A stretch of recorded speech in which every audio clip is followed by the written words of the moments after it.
බුදුදහම කියන්නේ ආගමක් නෙමෙයි දර්ශනයක්ද? බොහෝ දෙනා අතර පවතින මතය තමයි බුදුදහම කියන්නේ ආගමක් නෙමෙයි දර්ශනයක් කියන එක. විශේෂයෙන්ම බටහිර රටවල මුල් බැසගෙන තියෙන්නේ මෙන්න මේ වගේ මතයක්. ඒත් ඇත්තට මේක එහෙමද? අපි බලමු දර්ශනයක් කියන්නේ මොන වගේ දෙයක්ද?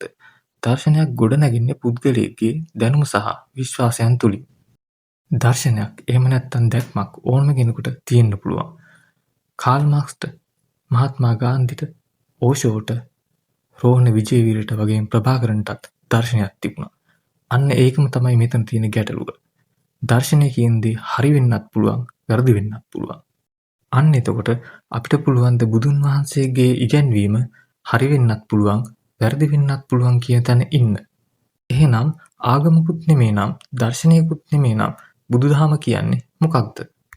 මින් පෙර කිසිවෙකු විසින් හෝ හෙළි කරගෙන නොතිබූ පිරිසිදු දැනුමක් බුදුන් වහන්සේ විසින් හෙළි කරගත්තා. ඉන්පසුව උන්වහන්සේ එය ලෝකයට ඉදිරිපත් කළා.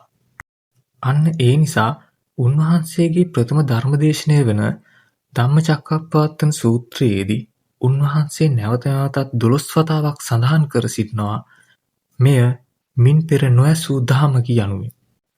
එතකොට බුදුදහම කියන්නේ විශ්වාසයන් මත ගොඩනගපු දෘෂ්ටියක් නෙමෙයි. බුදුදහම කියලා කියන්නේ ලෝකය පිළිබඳව හෙළි කරගත්තා වූ පිරිසිදු දැනුම් සම්භාරයක්.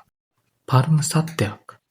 කවුරු හරි කිව්වොත් බුදුදහම කියන්නේ ආගමක් නෙමෙයි දර්ශනයක් කියලා එයාට පැහැදිලි කරලා දෙන්න.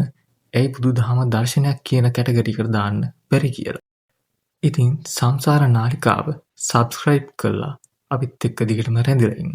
ඒ වගේම ඔයාගේ අදහස කමෙන්ට් එකක් විදියට එකතු කරන්න.